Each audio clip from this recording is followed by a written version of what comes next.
Hello there, beautiful morning. I must say it's a pleasure to have you join us. This is your ultimate ticket to sporting pleasure. You know this for a fact. My name is Babajide Guerrero, and welcoming you to HotSports. Okay, so we've got a new face in the studio, to help us go through the navigations of things today. I've got Julian Ajunwa in the studio. First time in close to 6 or 7 years, my brother. It's good to see you. Yeah, it's great to be here for the very first time. And I hope this won't be the last. That's my prayer, because we know you tomorrow morning you can be jetting off to somewhere else. He's making a return on the show this time anyways. Ekene, how are you? I'm fine, thank you. Always a pleasure, man. Yeah, glad to be back here again. Okay, so let's go right into it, guys. But before we go into the thick of things, we'll go for a quick break. And when we return, we'll talk about the new FIFA ranking, amongst many other things. We'll be right back.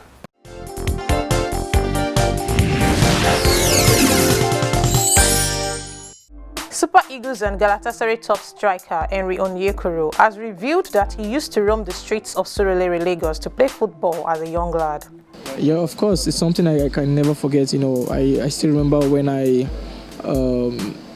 used to trek with my friends in Surulere down to a pitch far, so for 1 hour, because of the passion of the game, and looking backwards, it's something I just have to thank God every day. I give thanks to God every day, and I hope and I pray for more grace.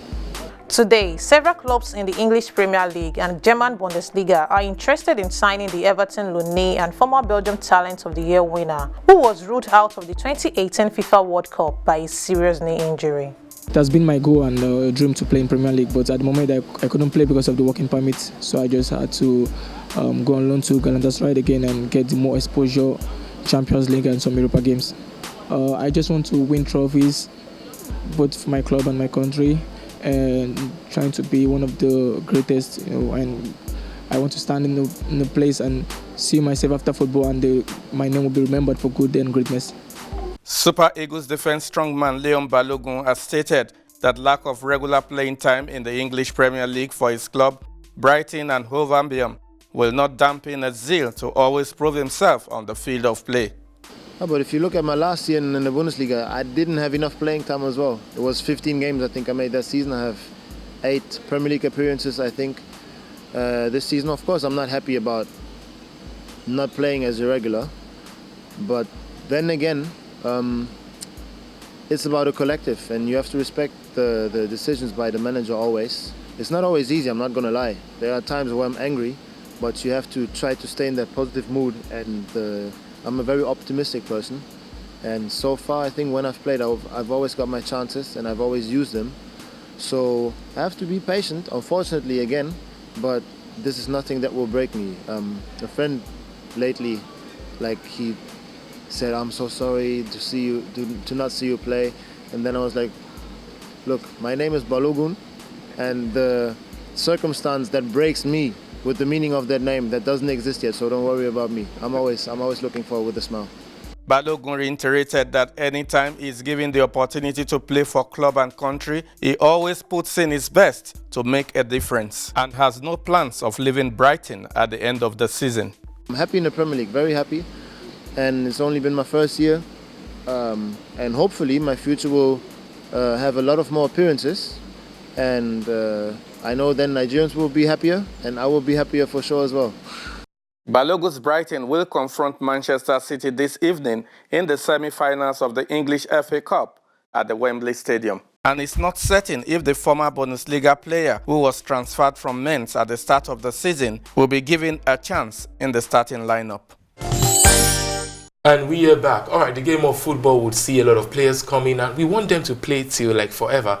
But no, Father Time has a way of catching up with everything. Well, joining the long list of retired or ex-internationals, ex-footballers, we like to call them, is Osaze Odenwinge. Well, Peter Odenwinge, like is fondly called, as retired from football. Julian, you have fond memories of him, definitely. Yes, especially that fantastic goal he scored at Brazil 2014.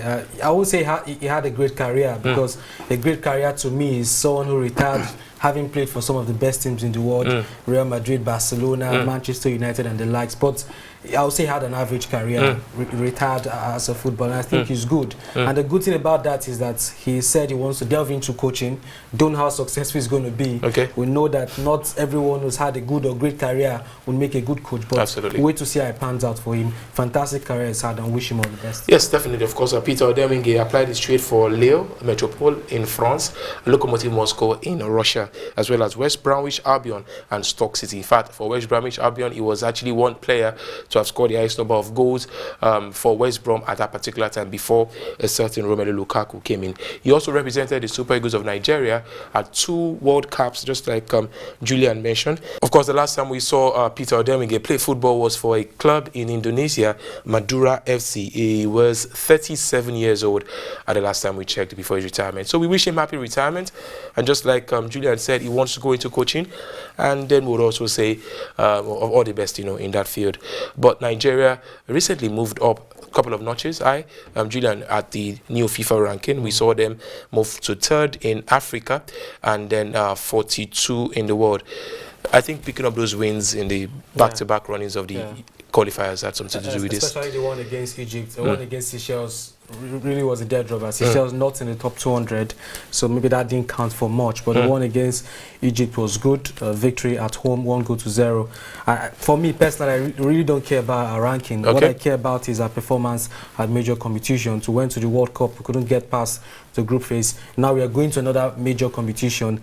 The goal is to go there and do well. Last time we were there, we won. So maybe get to the semi-finals. If we do that, depending on the caliber of teams to come up against along the line, our ranking to improve. And it's been a long time we're number 1 in Africa. It means there's a lot of things that we need to get right. And it will be good for Gernot Rohr, being the coach of the Super Eagles, that before he leaves or under his guidance as Super Eagles coach, Nigeria were the best team in Africa. Ekene, you support this? You don't really read much meaning to the draws, do you?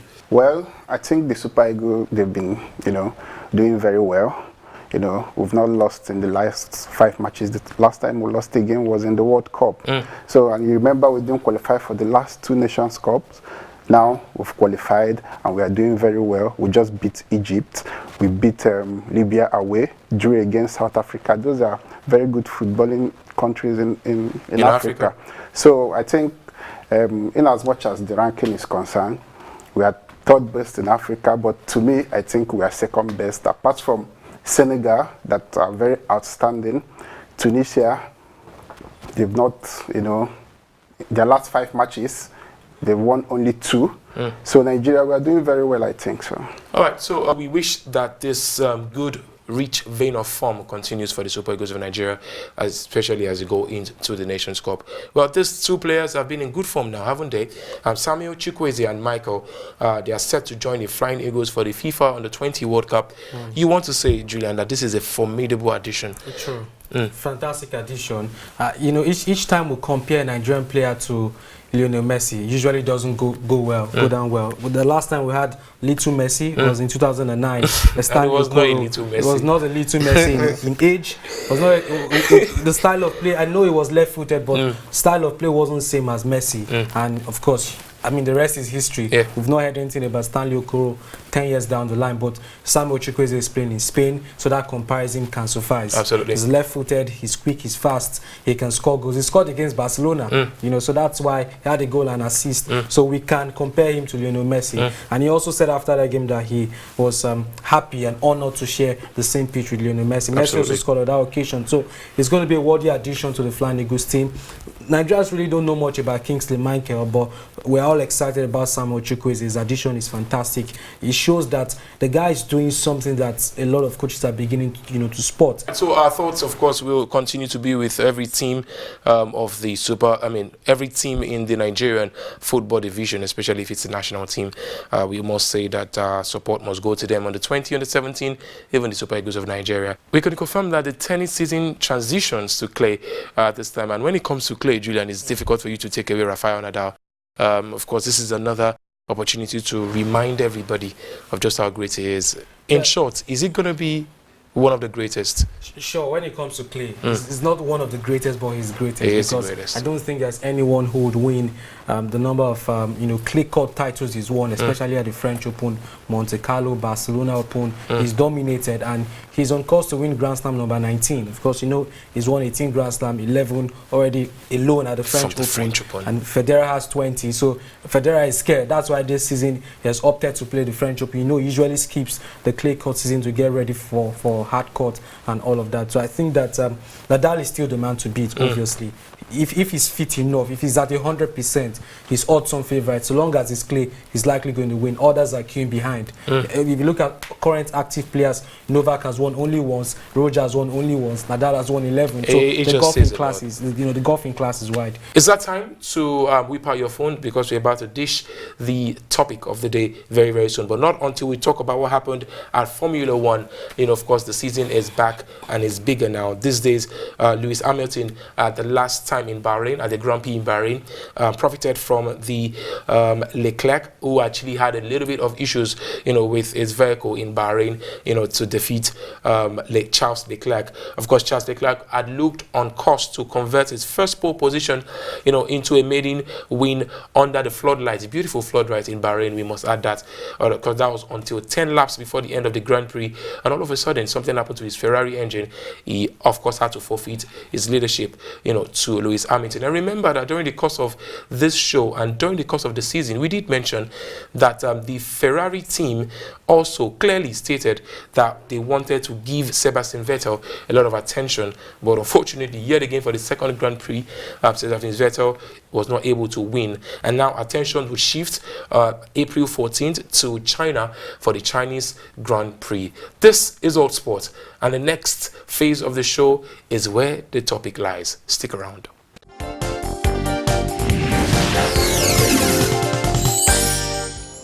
Yes, the new players today, you saw them. One of them scored the goal immediately. What is important that the players are coming, changing, going, that we have the same spirit, the spirit of the teamwork, the spirit of solidarity. And everybody agrees that even if there are other players who are coming, they accept this kind of discipline we have in the group, and this kind of fighting spirit also was not easy to defend in the end of the match when they were tired and Egypt was coming. They don't like to lose. So it was an important victory for our confidence also. But Egypt without Mohamed Salah is like Argentina without Messi. All right, this train continues, the train of Old Sports. We are at the port of the conversations now. Now, our topic is simple. Following Paul Onuachu's revelation at the international friendly against Egypt, we're asking, should Gernot Rohr continue his search for new players before the kickoff of the Nations Cup, or we should just allow him terminate his search there and prepare what he's got for the Nations Cup?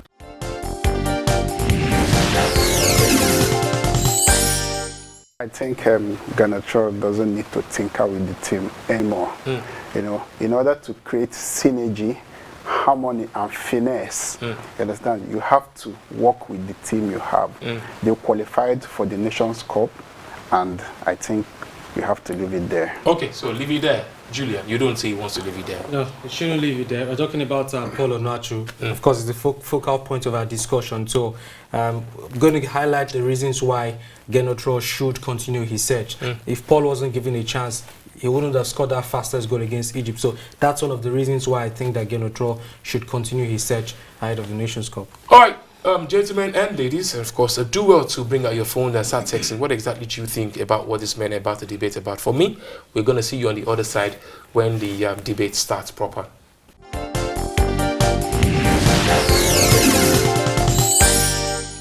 And we are back. We go right into it. Following Paul Onuachu's revelation in the international friendly against Egypt, should Gernot Rohr continue his search for new players before the kickoff of the Nations Cup in Egypt? So, gentlemen, the floor is yours.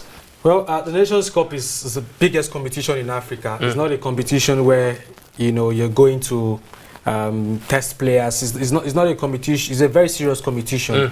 So we really don't have a very good team. There are still areas in that team where I feel that the coach can still tinker with. The goalkeeping department, I'm never satisfied with the goalkeepers we have. So if you can get another good goalkeeper before the start of the Nations Cup, you'll be fine. Okay, and some other areas on the team as well. So I think that the coach should still tinker with the team. I think the team is just fine. You cannot get better players out there than we have right now. So do you think this team can win the Nations Cup? Of course they can. Teams like and they couldn't get a draw against Argentina. They are better than the team that won it in 2013. How? How many of these players have got to the that's interesting. How many of these players have got to the team that won it in 2013, we had people like but we had some average players. How many of the players in this team have gone to the Nations Cup before? How can you say a team does not? How can you say a team that comprises of a lot of players that have not been to the Nations Cup is better than a team that won the Nations Cup and they've not been to the Nations Cup before? We have very, very good players that are coming into. That are better than the 2013 set. Of course. How?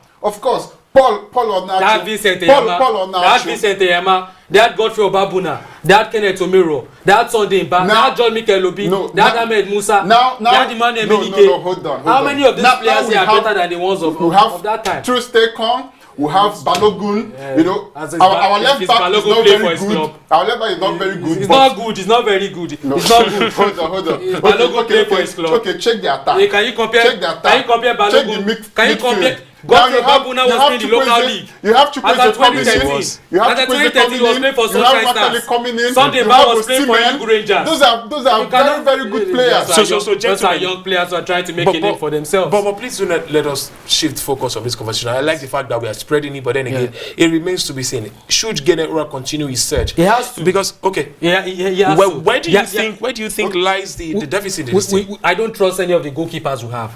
And if you don't have a safe hands, the defenders are in trouble. Okay. Because they can't trust the goalkeeper. If you want him to continue the search, yes. Which player do you want him to bring in? I'm talking about areas where he needs to fortify. You can recommend for him. There's Teofilo Safelokai. No, he can come in place of one of the three goalkeepers we have. Why are you saying come on? Because he plays in the local league? Is it because he plays? Does Ike Chukwueze not play in the local league? Ezenwa is good. Is he regular for Katsina United? But Ezenwa is a good goalkeeper. He hasn't done bad. How many times has he played? So how many times has he played? So let me ask you this. So you feel this team, because I'm going to ask you the same question. You feel this current crop of players are good enough to beat, let's say, Senegal in the final? Are they? They are. Okay. And I will mention why. Okay, please. The last time we went to the World Cup, I think we lost because somebody was missing. Who was missing? That was Moses Simon. During the qualifiers, I always tell everybody. So if Moses Simon was there against Argentina, what will you do? I will explain. Moses Simon is our best player attacking wise. Really? Okay. You understand? Apart from Igalo that scores the goals. Really? And he didn't win Player of the Year at the Nigeria Award. You have to go back and watch Super Eagles. Is he playing for Levante? You understand? You have to go because he went to Levante injured. He's just coming back from injury. He's fit. There's nothing wrong with him now. But Moses Simon is a very good player. Now we have Carlo. He's better than Carlo has come into the team. Then Chukwueze is coming in. Wakali is coming in. That's attacking. Attacking players. Okay, how about Kelechi Iheanacho? How about Junior Ajayi? Those are players as well. How about Stevie Node? Are those guys not scoring in their club side? They are. No. Iheanacho is not scoring. Iheanacho has not lived up to expectations. If you were a coach now, yes. if you were Gernot Rohr, Ekene, would you abandon? Would you go with the same crop of goalkeepers that you have? Would you pick? Let me even ask you this straight question: is Paul Onuachu, is he good enough to make the final team at the AFCON? Yes, he is. On what grounds? On his form. Because he scored after 6 seconds. No, hold on. It's not because it was a beautiful goal. It's not because he scored the fastest goal. Yeah. Paul Onuachu this season alone has scored 14 goals. Okay. You understand? 14 goals. Since 2017, he has been hitting double figures for his team. So he's a very good player. What team does he play for now? Midland. Okay. You understand? He's a very good player. How far does Midland go? That's where I'm going to actually. The European competition. Are they the champions? Are they the best team in Denmark? Judge him by his stats. Are they the best team in Denmark? Judge him by his stats. Is he the best player in Denmark? Our best striker is he the top scorer in Denmark? Our best striker is... Is he the top scorer in Denmark? See, Nigeria, we don't have outstanding players in Europe. Apart from Paul Onuachu, who would you rather have We do now. We have outstanding players. We've tried player with the most No, we're tackles and talking interceptions about in England. strikers now. We've tried Wakeme, we've tried some, we've tried even Yeah, Junior as a Ajayi. striker. Yeah, we have Junior Ajayi. Yes, but Junior Ajayi is scoring goals for Al Ahly. He's scoring goals for Al Ahly. Come on, are we comparing Al Ahly with Midland now? I rather have a Junior Ajayi who plays every season in CAF Champions League than have Paul Onuachu who only plays in Denmark. I'm sure you don't watch the Danish league, do you? But I watch his goals. But I see his stats. I have the opportunity of watching the CAF Champions League because Al Ahly are there. Junior Ajayi has been given chance in the Super Eagles. When? He's been invited. When? Has he? Tell me the game he played. Look, which game did he play? But he was invited. He's invited. The coach is makes it to his invite or decision based on what he sees in the training. If Onuachu wasn't played against Egypt, will he have scored that goal? He did very well in the No, training. is it to invite that's why the coach played. Okay, Junior Ajayi did not do well in training. Exactly. He didn't do well. That's what it means. So were you at the training? So was I at the training? Were you there? Coaches make a decision based on what they see. Were you there? All right, people. Let's round this up, okay? Because we must say, I think I like the conversation. I like how it's going, especially with the question if he was there at the training. But finally, let me start with you, Kenny. Your closing thoughts as we leave the studio. I think the search should be called off for now. We have a very good squad that just needs, a little training, focus, and we'll be just fine. This team is better than the team that won the AFCON in 2013. I said it before, and I'm saying it again. It's better in every department. Apart from Mikel and Inyama, this team will have Igalo, will have Paul Onuachu, who is doing fantastic well. We'll have Wakale that are coming in. Chukwu is a young player, so Seamen. You watch the Seamen under 23. These are very good players that should be given a chance. Who do you want them to bring in again? All right then. Thank you very much, Kenny. Yeah, your final thoughts, Julian Ajunwa. A team that has now been to the Nations Cup for the last 2 editions cannot be better than a team that won it. It's not possible now. Majority of those players he mentioned, were they not there in 2017 when we didn't qualify? In 2015 when we didn't qualify? Most of them were there. So how can you now come out and say it's better than a team that won the tournament in 2013? That team was phenomenal from start to finish. Imagine this 2019 set. We have someone like Inyama in goal, an assured goalkeeper, someone who can command his backline and tell them what to do. Inyama was our captain at that point in time and won the Nations Cup. Gernot Rohr knows that the search has to continue. The Nations Cup is in June. We have about two plus months. There are a couple of, he knows that the search will continue, and that's why he's giving other home-based players a chance. We had Jamilu Collins, we had Iko Udo plays in the league. He called up Indi Freke Effiong, he plays in the league as well. So he knows that the search, Paul Onuachu, a new player, if Paul wasn't called up, no one will be talking about him going to Egypt. So the search has to continue because at the end of the day, we need to assemble the best 23 players that can go to the Nations Cup and win. And at the end of the day, if this squad can win, that's when we can begin to do the comparison about this team and the team of 2013, which is better. Absolutely. I think that's where we're going to leave it at the debate section of HotSports, and we'll be right back for the final whistle. What a show.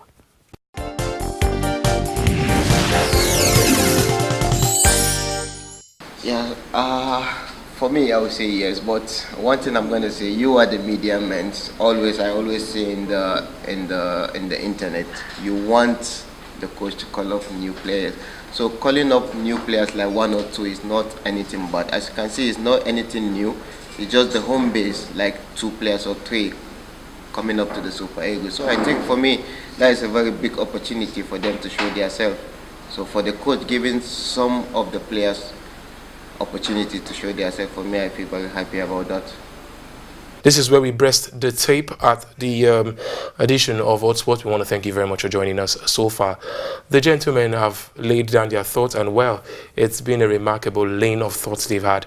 But interestingly, this is the difficult part of the show, the final whistle, where I tend to swing towards or swing away, from one or the other. So first off, I'd like to swing towards Julian Ajunwa, who feels that the search should continue because the idea of a solid football team lies in how well you can get the best players to prosecute games of football, and of course to see how well you can get results going forward.